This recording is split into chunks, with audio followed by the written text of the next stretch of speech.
Hello, curling fans, and welcome back to another episode of the Broom Brothers, the official podcast of the curling group and the Grand Slam of curling, and the granddaddy of them all, the Olympics, is now in the rear view mirror from right this second. Every curler on earth is now preparing for the French Alps in 2030, but before the dust settles, we have to talk about it. We have to dig into just exactly what went down in Cortina over the last few weeks. And of course, I couldn't do it by myself. And with me is my guy, my man who is preparing to shelter from the storm. It's Robbie Doherty. Oh, John, what a couple of weeks this was, my friend. This was like, you know what the best part, and I bet you had feelings like this too, and it was different because you were working, but God, it's just nice to be a fan sometimes. Like just to sit back, watch the games, you know, just take it all in, really just enjoy it. That's what I enjoyed most about the Olympics. I'm pretty pumped to do it again next week at the Brier. But it's been fun. It was entertaining, and we'll get into it. But holy shit, what an event. A little bit of everything. Yeah, for sure. I mean, yeah, working it was definitely made it a little bit different. But I mean, of course, I'm still a curling fan at the end of the day. Yeah. You know, I'm still going to love the game being played at the highest level. And I think there's some interesting quirks with the Olympics. Like it does feel, you know, I think there is this subset of fans who would say the game is too boring now, you know, that it gets the way that the game is played at such a high level. And with a lot of, in their mind, a lot of blank ends and a lot of, there's not a, you know, it's not the exciting game of their youth. I think the Olympics adds this fun, this fun pressure where it just seemed like there were misses baked into every game. And it did seem like teams were playing a bit of a different strategy, and at times, not every team and not every game, but yeah, there was just there was lots to feast on with this one. And then ultimately, like the podiums ended up pretty close to what we would have expected. Oh yeah, totally. So that's the funny part about it all. But what I find about it is it's kind of like you and I are spoiled. You know, I'm 37, you're what, 31, 30? Yeah. Oh, sorry. Yeah. But we grew up in Canada as Canadian curling fans and curlers. And so we have the Brier and the Scotties every year. And, you know, I read an article that someone tried to say the level of curling at those events are the same as the slams, which I LOL'd at. But I mean, there are some games that are certainly right up there, you know, especially during the finals, but in general, it's not the same level of curling. But my point is what those events have is that provincial rivalry, that tradition, that prestige that comes with it. And that's what makes those events fun to watch. And I felt like I said to my wife, I said, this is going to be the weirdest comparison you're ever going to hear me say, but it's almost like the rest of the world gets to experience that or something close to that, where you're cheering on good shots and you hope for good games, but you're also just really emotionally more connected because of the flag they're wearing on their jerseys. They're representing your country. It's just a lot of fun. It kind of feels just like a huge, huge, huge Brier, at least from a curling fan or Scotties. Yeah, for sure. And as we saw, a lot of people who have really not engaged with the sport before or only engaged with it every 4 years got engaged with it this year as well. And it made for a really fun tournament. So we're going to get into it and break it all down. Before we do, this episode is brought to you by Goldline Curling, the official sponsor of the Broom Brothers. And what a great Olympics for them. As we know, they outfitted the entire Canadian team. There were tons of teams using Goldline and Hardline products on the ice. And if you want to get your hands on either some Olympic gear or some of that curling equipment, looking for, you know, a little something for the end of the season. I know it's club championship time. Maybe you need a new broom head. Maybe you need some new equipment. Like Robbie, like our good friend Robbie, in the midst of his club championships, about to go to the provincial club championships. Yeah, thanks, John. And thank you, Goldline. We were victorious in the Cornwall Club Championships. We will be representing the club in Crapo coming up at the end of March. And let me say, big thanks to Goldline. They had me all outfitted there. No one swept behind the tee line like this guy. Let me play that. and quite a few listeners in the event, and they were all chirping me for it. But at the end of the day, it's jealousy because they were using that other schmuck stuff. Exactly. No, but in all honesty, it's fantastic, and big thank you to them for helping me out, and not just on the ice, but off the ice. Like, I know I make jokes about this every episode, but I don't take these off. I really don't. Like, I'm kind of dreading summer coming because, well, I don't have a t-shirt. They're going to need to send you some t-shirts. Yeah, we get on it. Robbie needs some new clothes. But yeah, they've got a bunch of apparel, lots of equipment, all your curling needs. Goldline, the choice of champions. Check them out at goldlinecurling.com. All right, we are going to start with the men on the curling side of things, because for the first time since 2014, Canada stands atop a 4-person curling podium. Of course, we had the mixed doubles gold in 2018, but it's been a long 12-year wait, and Brad Jacobs defeats Bruce Mowat in the final. So maybe we'll just start right there with those two teams. Robbie, gold for Canada, another heartbreaking silver for Great Britain and Team Mowat. Talk to me about the gold medal game and just your thoughts on those two teams in general. I think going back a few episodes when we did the previews, when we talked about the men's podium or the potential men's podium, and we brought up Team Jacobs and what their chances would be. And I think one of us said something along the lines of, to beat Team Mowat, they're going to have to play the game of their life. Like, more or less, Mowat's the clear favorite coming into this. And I think Jacobs, in my opinion, they did exactly that. They played extraordinary. They had a couple misses. I mean, everyone does. But they weren't timely. They weren't costly. They talked everything through so well. They were just, I know this is an overused term, but they were so dialed in. They were talking everything through. They knew exactly what the goal was on every shot, and they executed. They made the big shots that they had to. And a couple of those sneaky shots that Brad made, I think there was like a quiet hit for two, kind of around not quite a full corner guard, but an off center guard. It was just, you could tell he was just seeing it. He wasn't missing, just in perfect way to push it out the back. And that's what you have to do against a team like Mowat.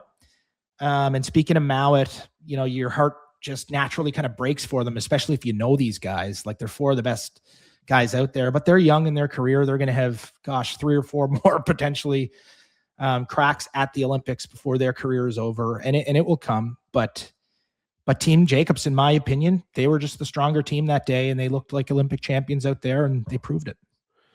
Yeah, it was a great gold medal game. I mean, obviously you feel bad about the 9th end. Obviously the wheels kind of came off for Bruce Mowat. I thought they played a little bit too aggressively for the force. It felt like they kind of played some strategy that I hadn't really seen them play. And, maybe that was their plan going in. Like, I don't want to say, oh, it's the Olympics and they lost their heads a little bit. Like, maybe they said to themselves, like, if we get into this situation, we're going to go pedal to the metal for the force. And that's totally fine if you're going to do that.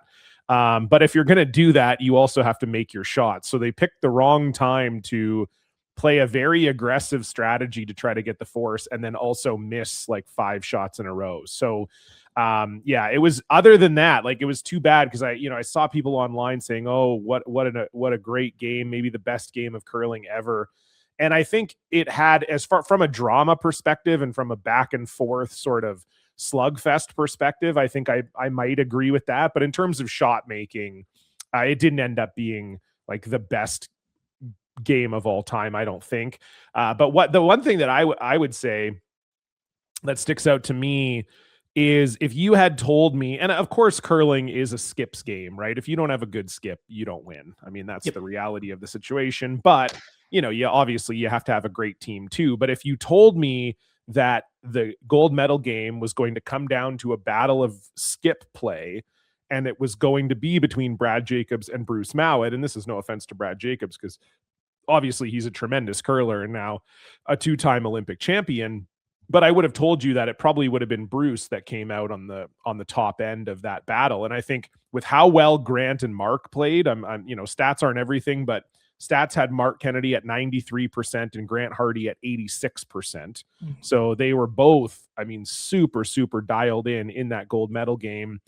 When your thirds are playing that well, then it does become a bit of a skip battle, and Brad won the skip battle. I mean, he just made those shots when he had to, and Bruce made a few big ones too. He made that double for 2, and he played well. It wasn't like Bruce played poorly. The stats have Brad at 84 and Bruce at 80. But I just thought, you talked about timely shots. It just felt like Brad had the upper hand on Bruce in this game, and to be honest, throughout the event, right? We saw Bruce Mowat at 5-4. Jacobs was at 7-2 after the round robin. It just felt like Brad Jacobs ended up being probably the best skip of the week. I mean, Benoit was really good too. But yeah, I think realistically, Bruce was probably the 3rd best skip in the field this week.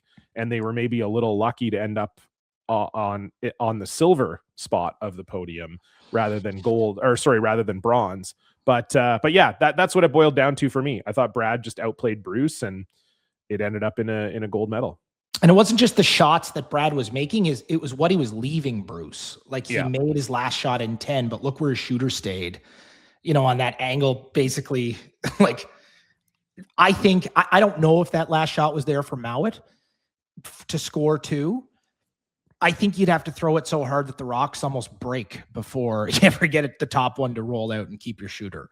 But it was little things like that all week that you can tell they were just thinking about everything. They were on the same page. They knew exactly what they had to leave themselves in a winning position, and they just did it. And I think the other thing we talked about too, John, was experience and how that would benefit this team. And I think we saw it in that big game. You can tell, other than maybe Brett, the other 3 have been in that big game, in that gold medal game, and have won that gold medal game before. And that definitely played out as well. They looked cool, they looked calm, but they looked confident as well, and gave it everything. And yeah, I agree. I don't think Bruce, unfortunately, will probably look back at this event and say he played his best. I think you certainly could say he tried his best and gave himself every chance to win over the 4 years of preparation and everything leading up to it. But I think it'll be a little bit of time for reflection for Bruce. And I mean, we all know how great Bruce is. It's not like, he's dropped down any notches or anything. And at the end of the day, he's still going home with a silver medal from the Olympics, and people would walk through hellfire and brimstone for that. And it's something to be proud of. But as I said earlier, at the end of it, I just really think it was Canada's day. No one was beating them on Saturday. And my wife, I got to give her a shout out on the podcast too, because we were having lunch and I kind of said to her, this game today, Jacobs and Mowat, like, this is going to be a war. And she goes, do you think I should maybe take the kids out to my sister's for a few hours and you can just watch it? And I just went, yes. So she did. So I really, for the first time, got to truly dial in and watch that game. And I mean, we see these guys enough. We don't need to suck up to them. So I hope this doesn't sound like I'm, trying to blow smoke up their asses. But it was a pleasure to watch. And I agree with you. In terms of shot making, was it the best ever? No. But in terms of the whole package, drama, chances, timely makes, timely misses, ups, downs, peaks, valleys, all that stuff, I think it was in the mix anyway. And definitely, in my opinion, the best Olympic final we've seen. Yeah, it was super, super fun to watch, and Canada comes away with it. I think a really also a great stamp on the careers of Ben Hebert and Mark Kennedy. I think you and I had kind of talked before that, we sort of felt like winning a gold medal here might mean that they play another year. I think they've both said this will be their last Olympics, or at least like last run at the Olympics. But it does seem, to me anyway, and I don't have any insider info on this, but feels to me like I think we'll see them play one more year next year. We know they'll have a spot back at the Brier if the team stays together. Even if they don't win the Brier this week, they're good. They'll get one of the wild card spots. So that they will already know that they'll be back in the Brier next year. And, they play one more year. I don't think it's that big of a deal. They probably, they'll want maybe a shot at playing Rock League. Who knows? But yeah, I could see this team staying together for one more year. But even if it's just one more year, it's people are like, oh, well, wouldn't you want to go out on top? I mean, it's still going out on top. If you take a 1 year victory lap, I mean, to win an Olympic gold at 44 and 42 years old, is super impressive. And we talked a lot about boopgate and all that stuff last week, but has to be said, the sort of mental strength it takes to get through that and to still win the gold is extremely impressive. And that's, I think, ultimately one of the things that will also stick out to me about this week. And I said this online to someone, people were asking me about it. And I said that weirdly, I think Team Jacobs is maybe like the only team that could have handled that. Like, and in a way, it probably would have made them stronger, just because they have that sort of alpha dog mentality, and they have that kind of, they were just uniquely positioned to deal with something like that and to feed off of it. Whereas I mean, Brad said it himself. He was like, I think 95% of the curling teams in the world wouldn't be able to handle that. And I don't even think it was him bragging or putting other people down. It was just like, that is how we roll. Like, we want the chip on our shoulder. That's what fuels us. And yeah, of course, he also finishes with that wonderful mic drop he had of, I hope the picture of us standing on top of the podium is etched in your minds forever. I mean, what a true character. We've always said, and that's the other thing I think people have said, oh, they did it, they weren't classy, or they did it the wrong way, or whatever.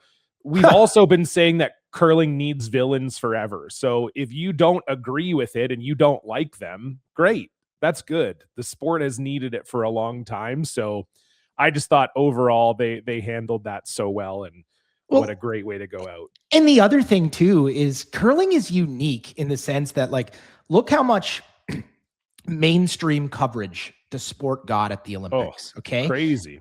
And like, let's say that was the men's hockey team, okay, who went through the same thing. Something as dramatic. Sidney Crosby, Nathan McKinnon, any of these guys, their publicists are probably going to read those tweets. They're probably not even going to see them. Mark Kennett, like, curlers are normal people with families. And the bullshit that they had to go through surrounding all that, and they still win the gold medal. I agree with what you said. Not only did they handle it, but they benefited from it, in my opinion. Like, I agree with everything. It fired them up. But these are regular people with like jobs, and they have like TMZ coming at them, accusing them on a worldwide platform of being cheaters. I'm not trying to get into that debate right now, but what I am trying to say is, any fans who had a problem with that, the world has been shooting their mouth at, off at them for the last week straight. TMZ, People Magazine, fans all over the world basically telling them off. And Brad comes out and says something like that after he won the gold. He has every right to defend himself. And if I was in his position, I would have done the exact same thing. Yeah. Yeah. Like, it was why awesome. is it okay that you can just shoot your mouth off at them, but the minute after it's all done that they stand up for themselves and fire back, that's not okay? And don't give me a bunch of BS about how when you wear the whatever country flag on your back, you lose your right to do that. No, I'm sorry. Welcome to 2026. Welcome to social media. It fired me up.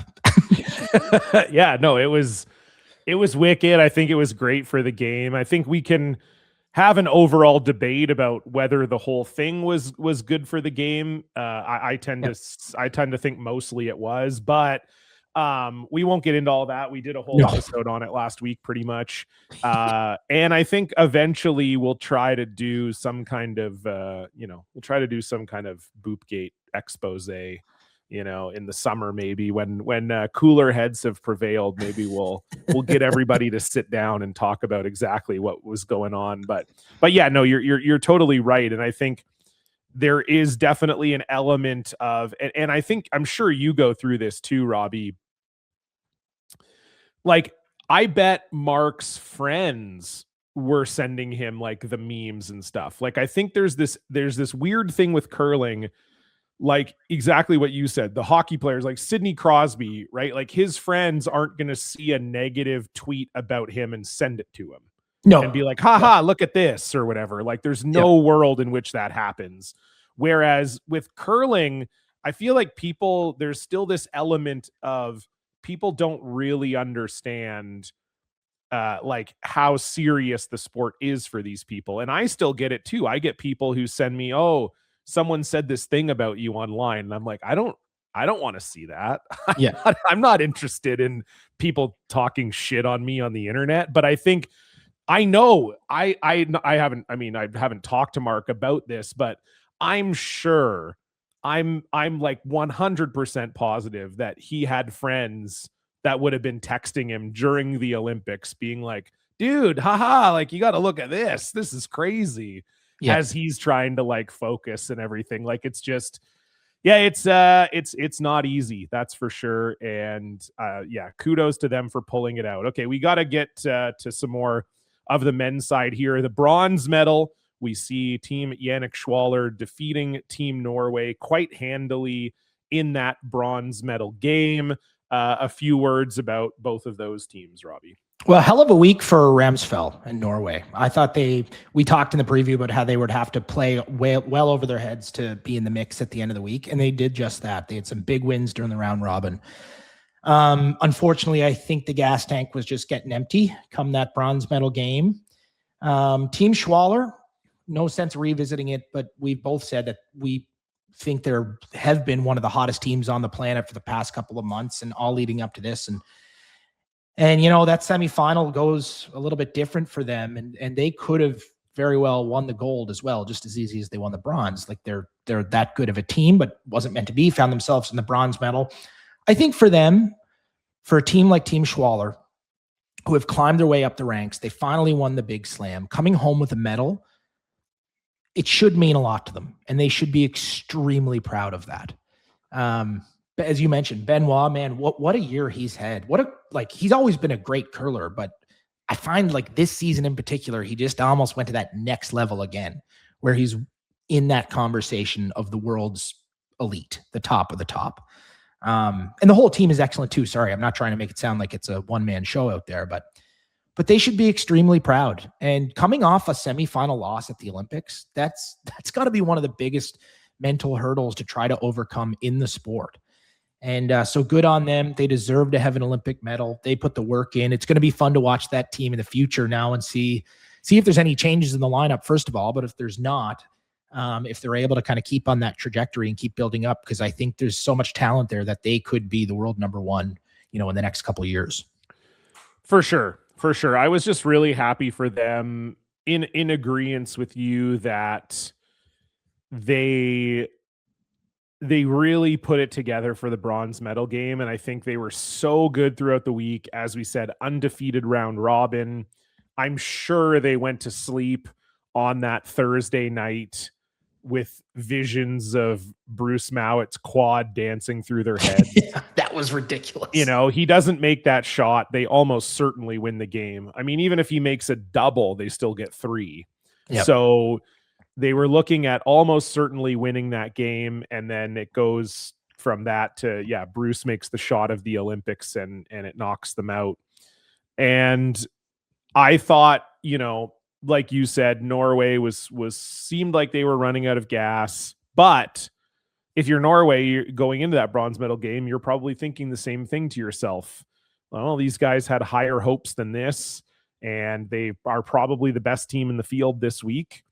And maybe they're just going to be too devastated to come out. And you could tell they were just not going to lose that bronze medal game. They had fully refocused. They had come out. They looked phenomenal in that game. They beat Norway 9-1, and they were really in control from the start. They popped a 3-ball in the second end, and then that was pretty much that from there on. So I'm really happy for them. It's the first medal for all of those guys except for Benoit. Very deserving. Probably, I would make the case they were the best team in the field this week. They beat Canada in the only time they met, and beat Canada quite handily. And that's the way the Olympics goes. Sometimes you lose the wrong game at the wrong time, and for them it happened to be the semifinal. But you go 10-1 at an Olympics in this day and age where there's no free spaces on the bingo card. Extremely impressive performance from them. Now, rounding out the rest of the field, we had the USA, Italy, and Germany tied at 4 and 5. Czechia finishing in 8th at 3 and 6. And then Sweden and China rounding out the field at 2-7. Anything that sticks out there, Robbie, that you want to have a quick word on here before we move on to the women's?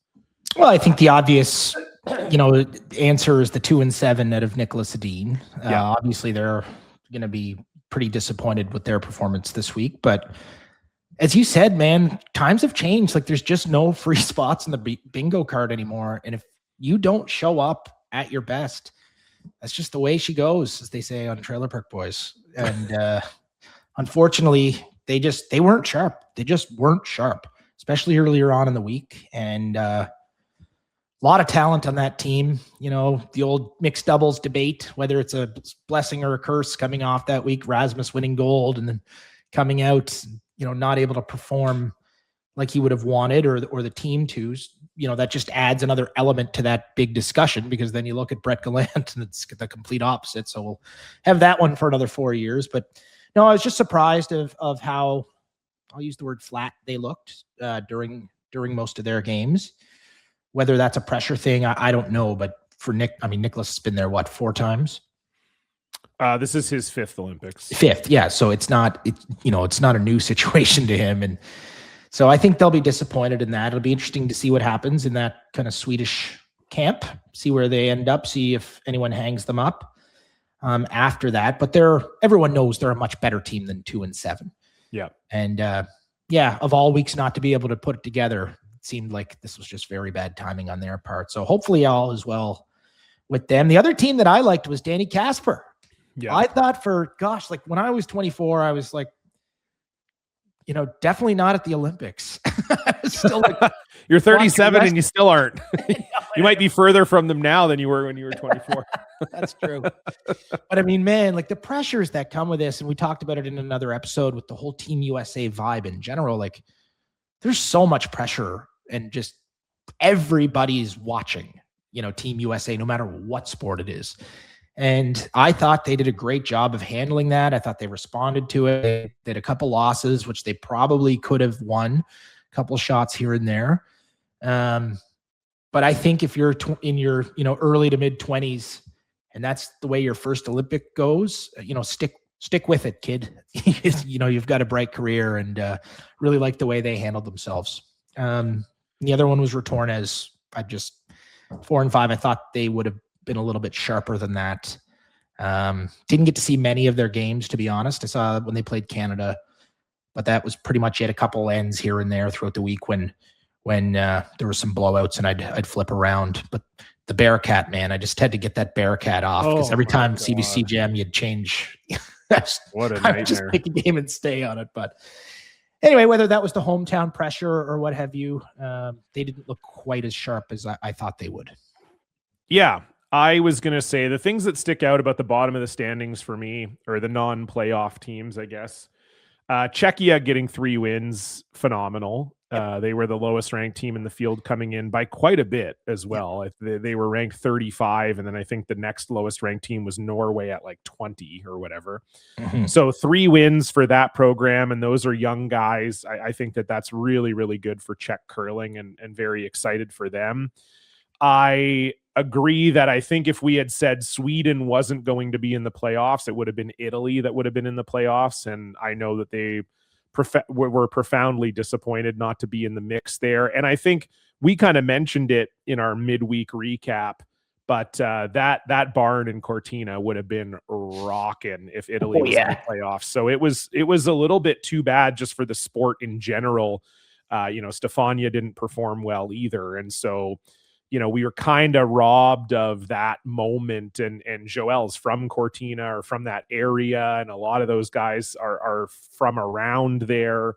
So that was the only thing I think that we kind of got robbed of this Olympics, is them being in the playoffs would have been really special. And so, yeah, too bad for them. And if this is the end for Joel, that's a really disappointing way to cap off what has been a tremendous career. And they were the world number 1 at one point during this quad. So yeah, tough to see that. But the only other thing I would say, because you pretty much summed it all up, I think for both the US and Germany to be tied at 4 and 5, 1 win out of the playoffs, tremendous for both of those programs. You know, Danny Casper, as you said, 24. I think Luke is the oldest member of that team at 27. And then you look at Germany, Mark Muskadovitz is 30. The rest of the team is 23, 24. So you look at both of those teams and you think, okay, that's a great result. First Olympics for all of them. That's just going to, you know, we talk about the world catching up, and you kind of need teams to be bad. If you're like Canada or Great Britain or Sweden or Switzerland, like the usual powers, you kind of go, oh, geez, it was nice when Germany wasn't really good for the last 20 years. And now it appears they're good again. So yeah, that to me, those are two programs that are in the ascendancy, and a really good event for both of those teams. You know, I watched both of them play a little bit as the week went on, and they both played really well. So very good week just for the sport of curling in general. Really, really nice week for some of the teams that you might have thought would end up at the bottom of the pile. Tough one for Sweden. We'll see if this is the end for Nicholas and where it all goes from here. But yeah, that'll put a wrap on the men's tournament. We'll flip over to the women's side of the bracket. Before we do, a reminder, this episode is brought to you by Goldline Curling. For all of your apparel and equipment needs, check out goldlinecurling.com. Robbie, we'll start with the gold medal game as Anna Hasselborg joins her countrymates Anette Norberg as only the second ever complete team to win 2 gold medals. And at the same time, Agnes Knockenhauer ties Oscar Eriksson for the most decorated Olympian ever. She now has 2 golds, 1 silver, 1 bronze. They were, I would say, the class of the field all week. They defeat Switzerland in that women's gold medal game. Your thoughts on that one? Well, you just dropped a cliche, which makes me much more confident in my answer, because I was worried about saying this, but I can't think of any other way to say it. They looked like true Olympic champions all week. Team Hasselborg. Every time they touched the ice, they were all business. They were ready to go, and they played like it. They were sharp at the start of the week, took a couple losses in there in the middle, but bounced back and were better than ever. Coming into that semifinal against Canada, they were just so sharp early. It's almost like they just kind of had Rachel kind of down and just never let her up for air. They just never left the window open, if that makes sense. They made the big shots when they had to. They supported each other. But just the way, like, I think class of the field, that was a great way to say it. They just, every time you saw them, they all just had that, I don't know what the word is. There's nothing scientific behind it, but they just had so much confidence and just that look in their eye, like they were there to win. It just looked like they knew they were going to win. Anna herself, I thought, played extremely well. She made some huge shots when she had to, a couple really nice draws, a couple nice kind of quiet weight taps. And I just thought they deserved to win. I mean, if you look back and, in 25 years when she's telling her, young grandkids or something that, in 2026, I won the gold, I beat Rachel Holman in the semifinals and Slovana Tiranzoni in the final. Can't say she didn't earn it.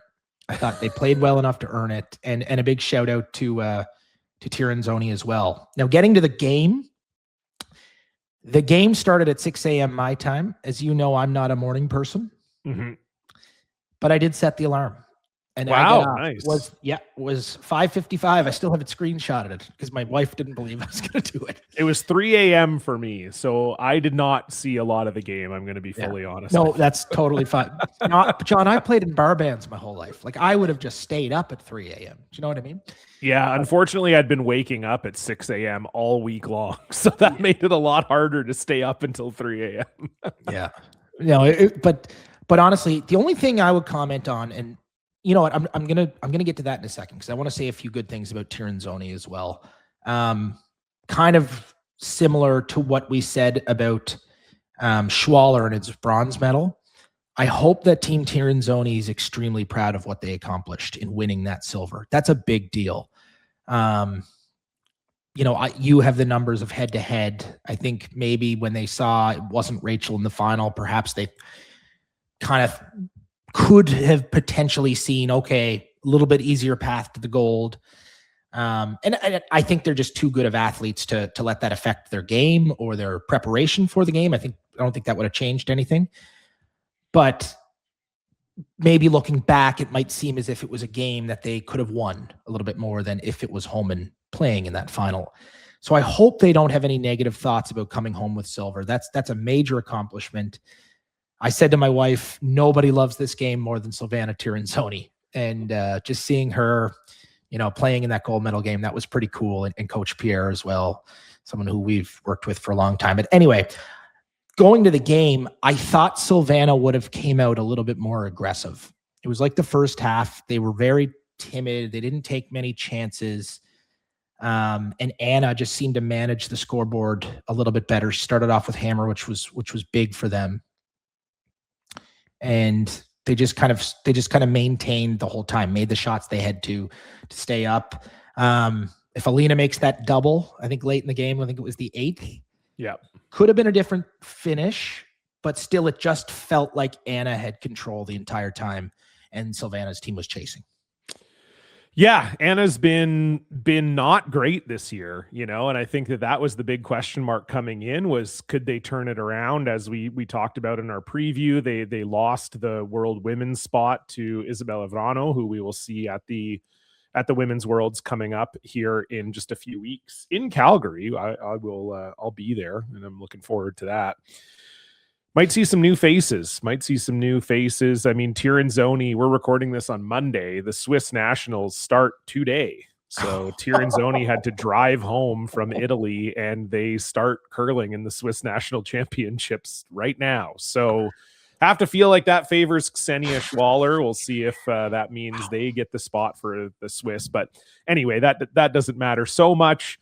I really thought that Anna was really, really good this week, and they played aggressively the whole week. And Anna even brought it up in her post-game interview after the gold medal game, where she said, we went more aggressive than we ever have before. And I think that was probably a strategy designed to beat Rachel Homan. I think a lot of teams now are approaching a game with Rachel Homan where they want to get a lot of rocks in play. They don't want to let Rachel and her team's hitting ability kind of control the game.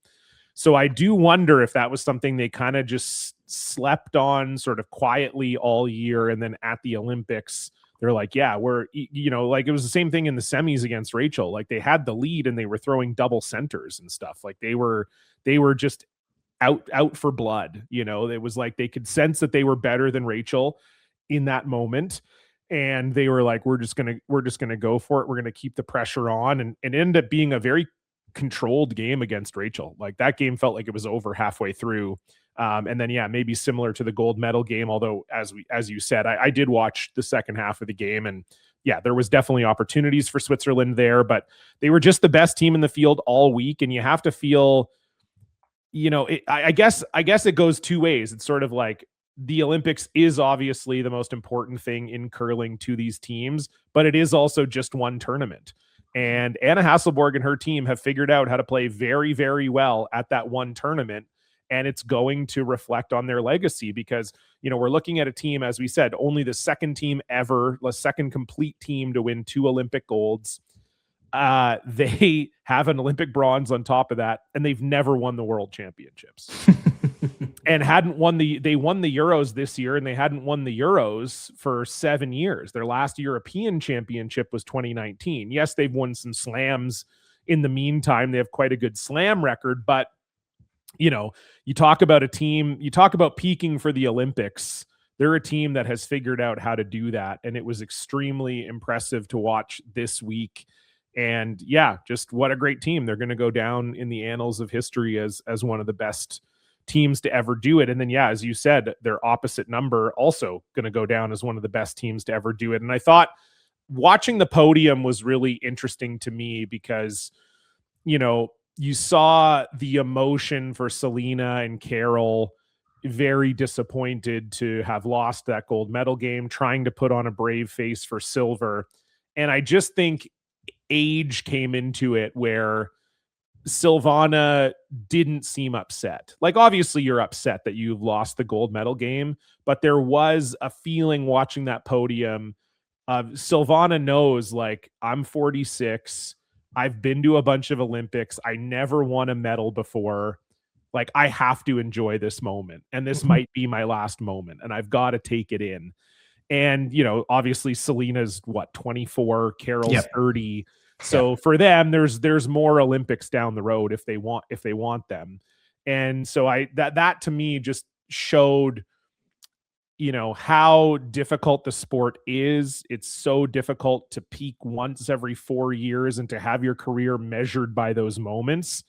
And it felt as though Silvana and Alina to an extent, but it felt more Silvana was just like, no, I'm happy in this moment. Like, I will regret not enjoying this moment on the podium if I don't take it. And I thought that was really, really nice to watch.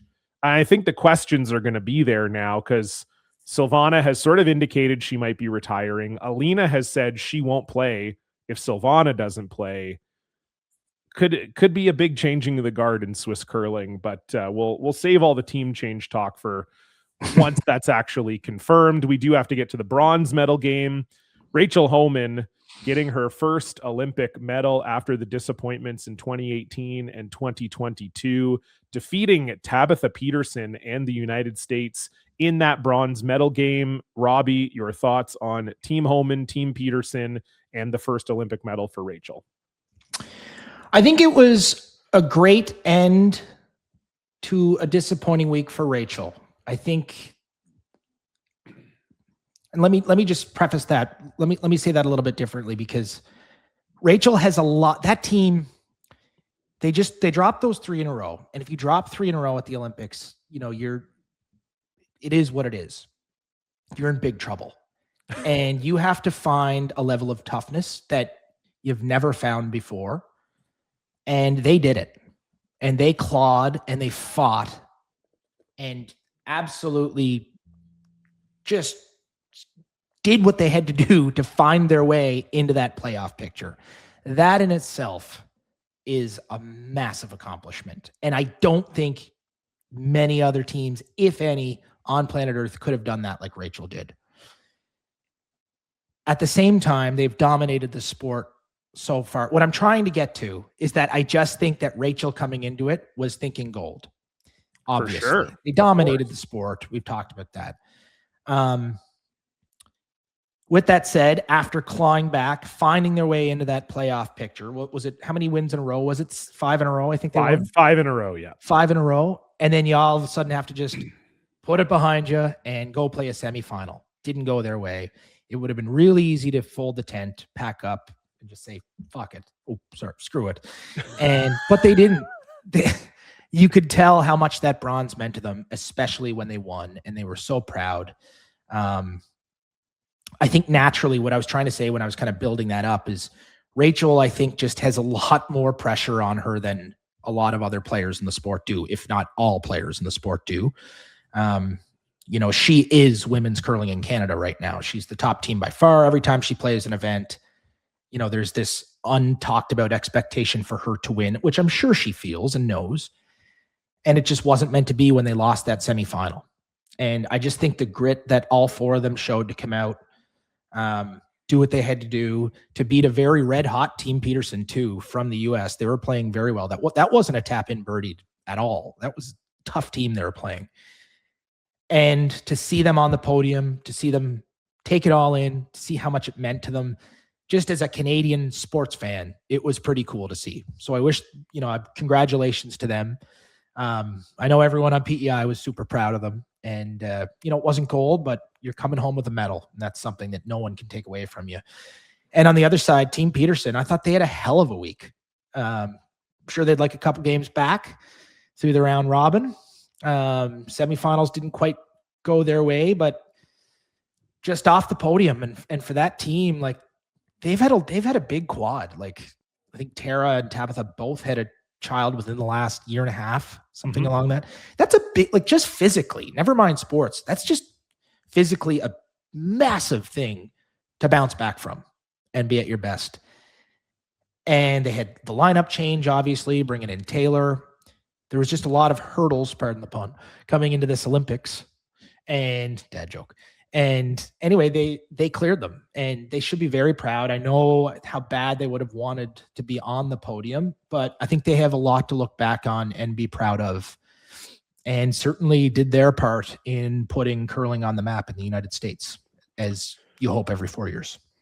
Very good week for them, no question. Corey TC kind of emerging as one of the stars of the entire U.S. Olympic campaign. It felt like, I don't know if you saw that graphic I posted, but she played the most ends ever at an Olympics, which is really impressive. And you think about it too, like when you play, and there was lots of curlers that played both mixed doubles and fours, and lots of them went on to win medals.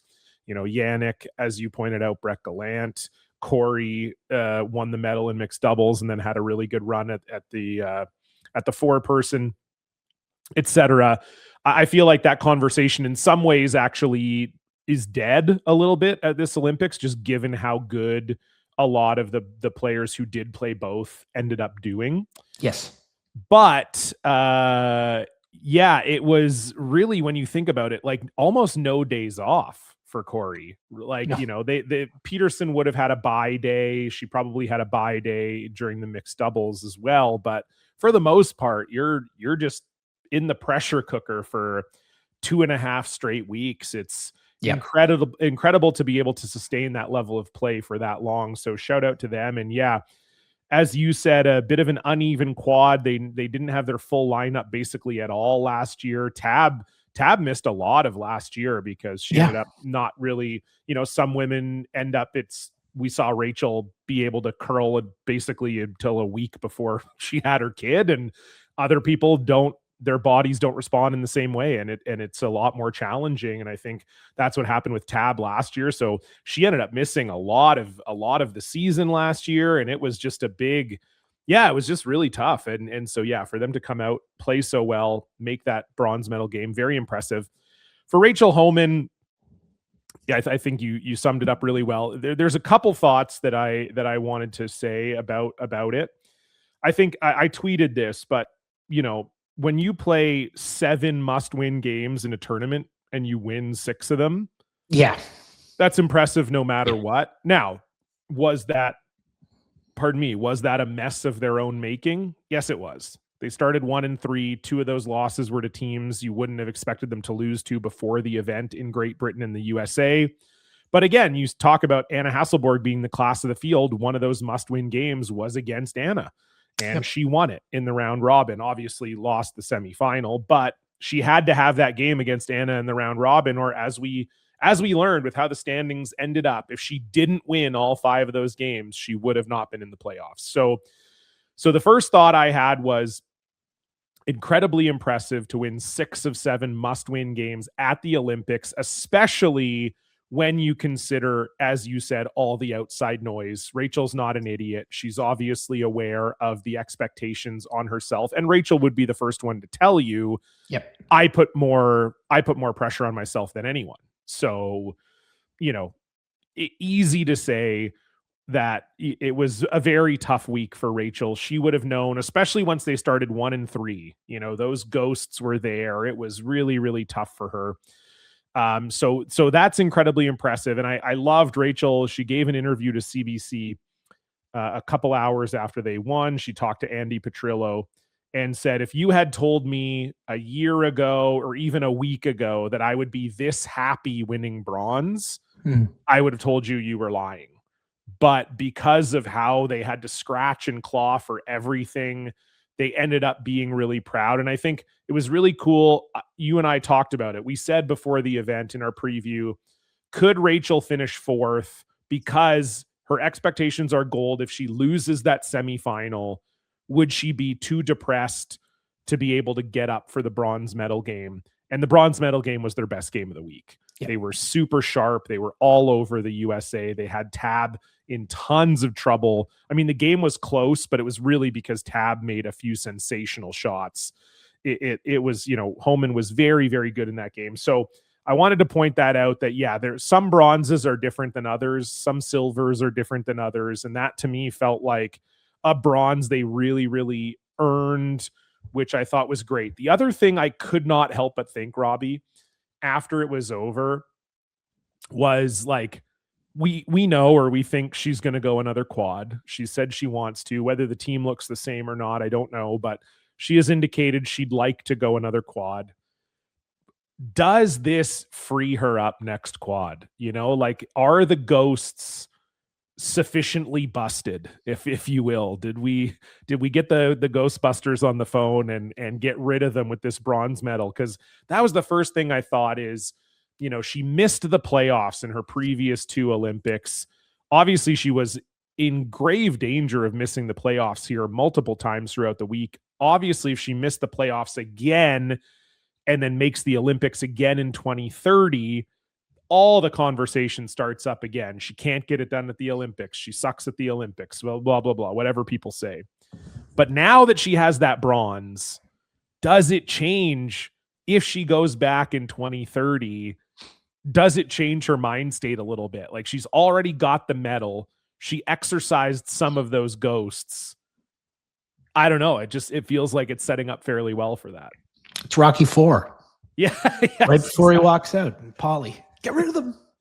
Yeah, exactly. No, and it's a great point. And I loved how you brought up that quote too with that. That was such a great response from Rachel, and refreshing it just as a Canadian curler and someone who travels as much as like yourself with these people and see kind of behind the scenes. Like, it's great to hear her think like that, because she's damn right. She should be super proud of it.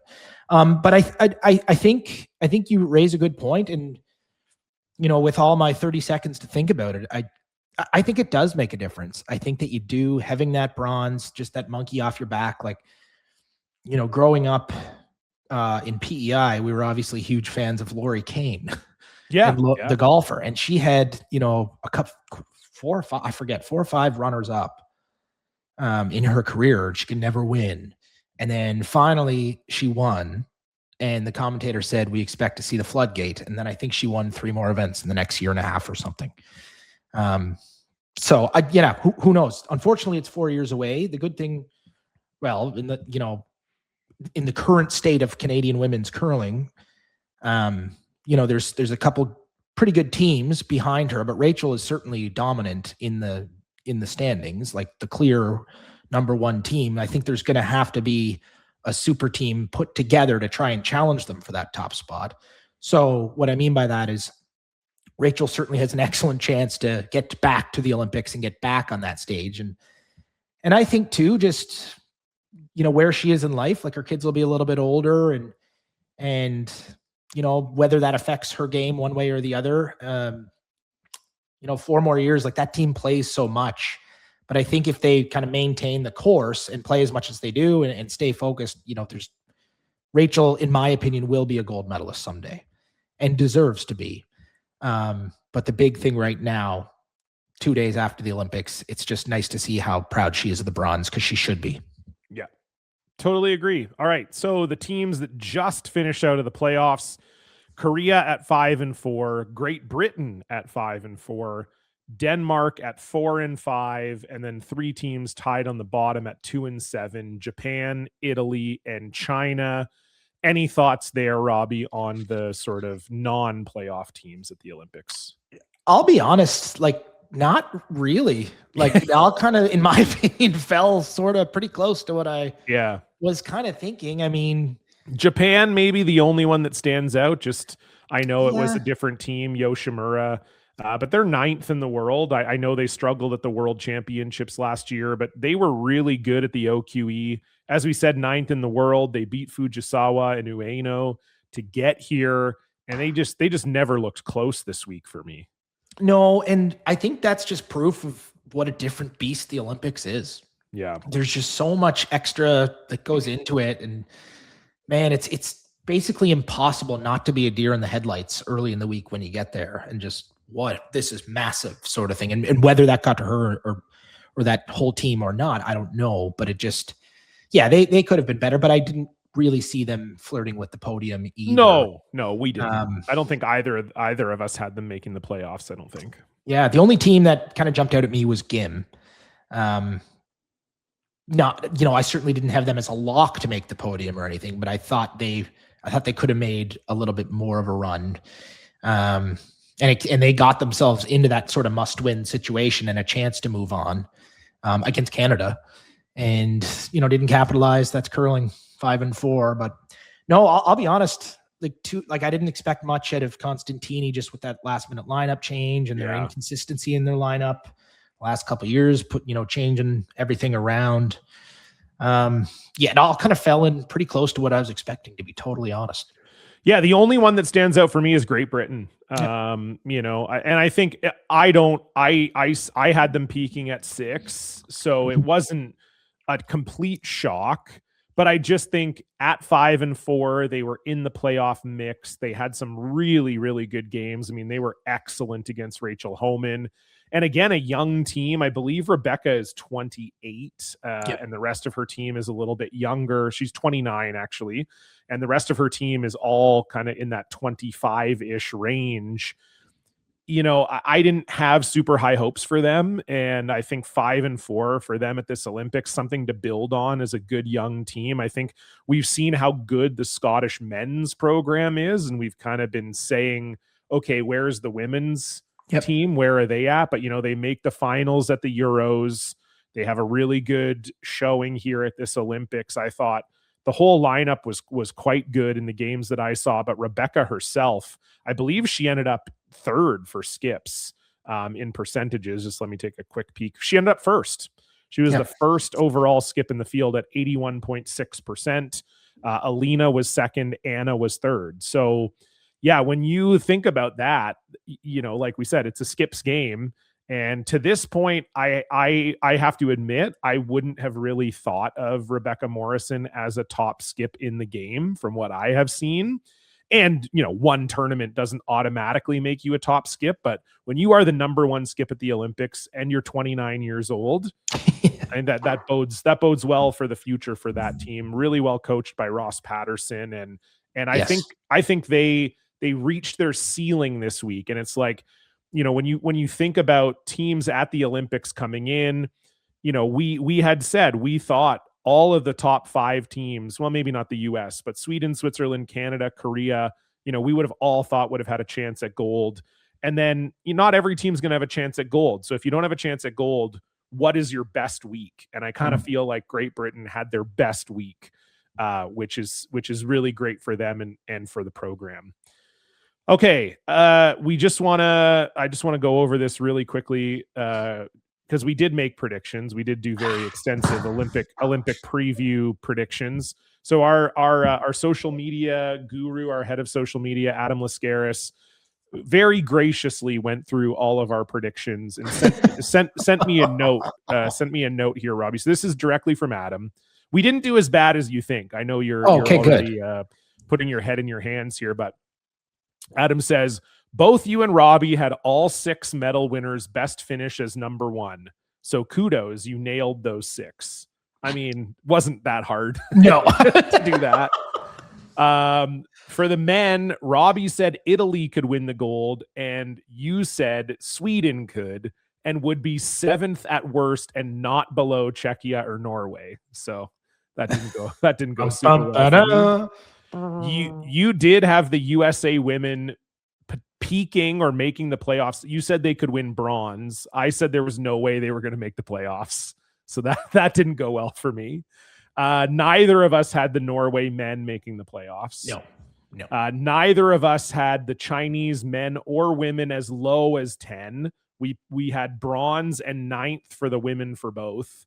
I said they could finish as low as 8th for the men. You said as low as 7th for the men. And then obviously that didn't go so great.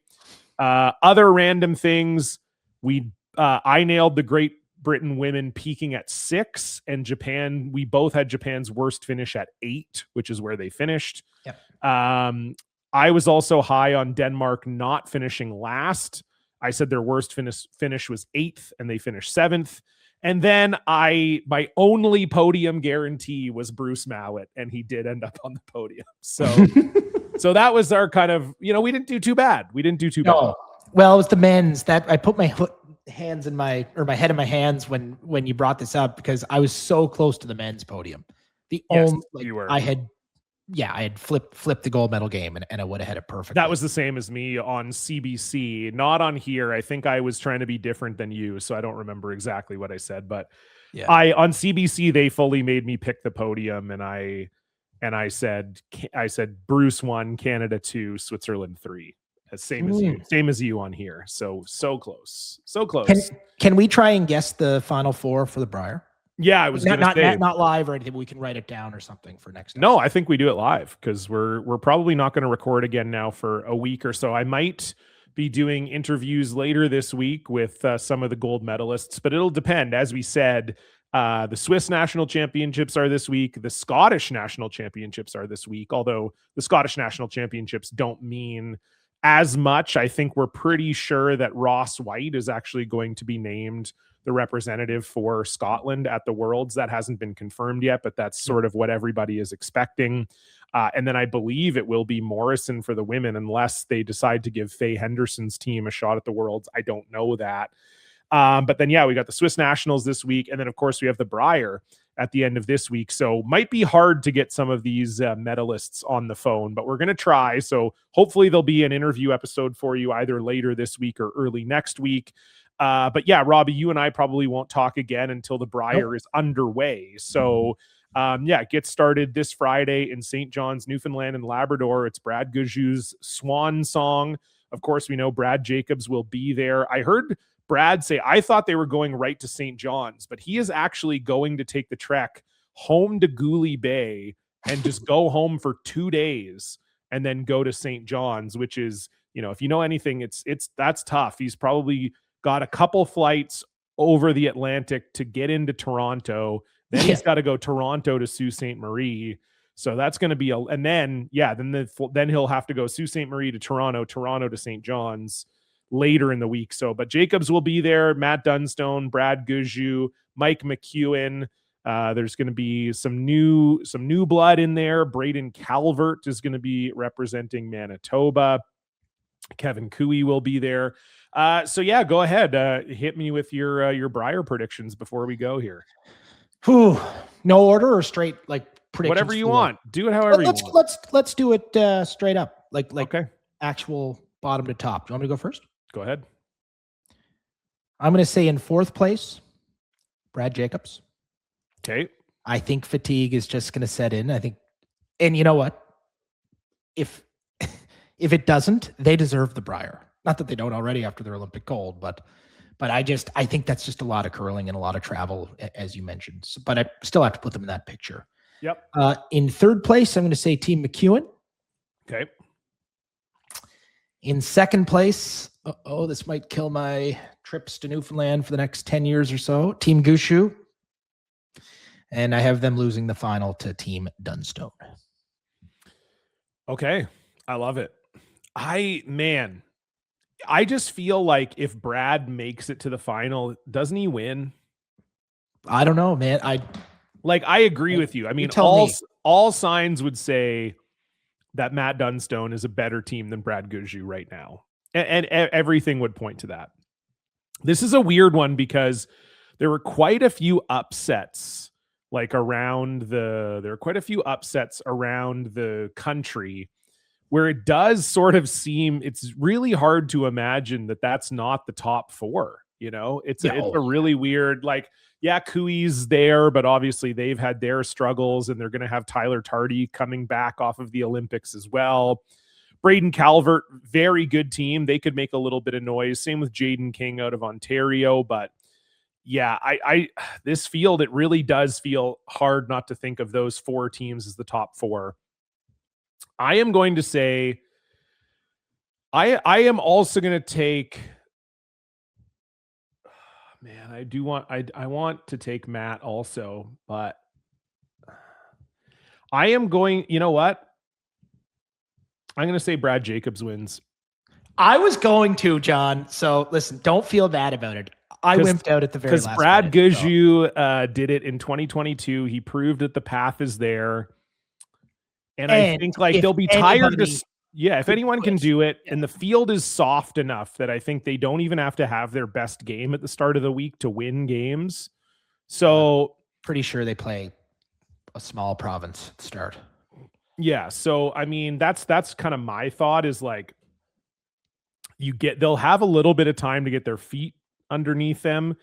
Like, let's look at their start. I mean, their pool is also not strong. Like, Jacobs has Guju in their pool, and then they have Newfoundland and Labrador, Nathan Young, Nova Scotia, which was won by Kendall Thompson in an upset. So that's maybe not as tough of a game as Owen Purcell would be, for example. Derek Samagalski from Nunavut, Jaden King from Ontario, Tyler Smith from PEI, Jean-Michel Menard from Quebec, and then Kelly Knapp from Saskatchewan, which again, that was an upset beating Ryland Kleider. So they've kind of ended up in a pool where you look at it and you go, they probably don't need their best game until the playoffs to win a lot of those games. No offense to those teams. So yeah, I'll say Jacobs beats Dunstone in the final. Guju comes third. Mike McEwen comes fourth. Mike McEwen comes fourth. Who'd you have third? Guju. Oh, okay. Yeah, okay. He'll lose the semi to Jacobs or Dunstone, I think. Yeah, listen, don't feel bad about taking Jacobs because I wanted to, but I just didn't have the courage in the end. I mean, they gotta be tired. Like, they'll be tired, no question about it. I threw 8 up and back last night, and I was exhausted this morning. I took 2 Advil, so I think once they get their sea legs after underneath them, they'll be good to go. But yeah, we'll be watching the Brier. Hopefully we'll be back soon with some interview content for you as well. Thank you so much for joining us. Thank you as always to Goldline Curling for sponsoring this episode, and to the curling group, the Grand Slam of Curling. Of course, if you want to see a video of this episode, it's available on our YouTube channel at the Broom Brothers. You can also follow us on any social media channel. Just type in the Broom Brothers and you will find us there. Thank you so much for joining us. We'll see you back here next week. Goodbye.